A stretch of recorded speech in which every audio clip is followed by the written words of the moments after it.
അപ്പോൾ അങ്ങനത്തെ ഒരു അപ്പിയറൻസ് MG സാറ് പറഞ്ഞു കേട്ടിട്ടുണ്ട് അന്ന്. ഞാൻ ഇങ്ങനെ പാടാൻ വരുമ്പോൾ തന്നെ പുള്ളി പറഞ്ഞിട്ട് ഇങ്ങനത്തെ ഒരു സാധനത്തിനെ നോക്കിയിരിക്കുകയായിരുന്നു.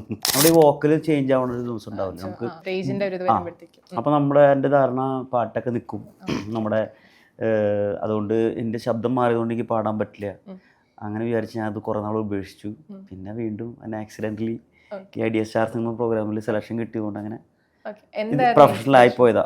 എന്തായിരുന്നു ഇൻസ്പിറേഷൻ ഐഡിയ സ്റ്റാർ സിംഗറിലേക്ക് വരാനുള്ള ഒരു ഇൻസ്പിറേഷൻ ഉണ്ടായിരുന്നു? വെറുതെ കൊടുത്താണോ?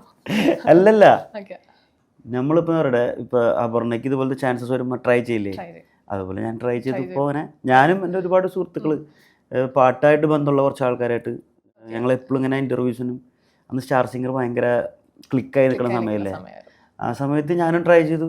എൻ്റെ ഒരു അപ്പിയറൻസും അന്ന് മുടിയൊക്കെ ഇങ്ങനെ നിങ്ങൾ കണ്ടിട്ടുണ്ടോന്ന് അറിയില്ല. 2009 കഥ. അപ്പോൾ അപർണ എവിടെ ഇരിക്കണമെന്ന് എനിക്കറിയില്ല. 2009 എവിടെയാണ് നോക്കണ്ട, കണ്ടിട്ടുണ്ടാവില്ല. അല്ല, മുടി ഇങ്ങനെ സ്ട്രെയിറ്റ് ചെയ്തിട്ടൊക്കെ. അപ്പോൾ അങ്ങനത്തെ ഒരു അപ്പിയറൻസ് MG സാറ് പറഞ്ഞു കേട്ടിട്ടുണ്ട് അന്ന്.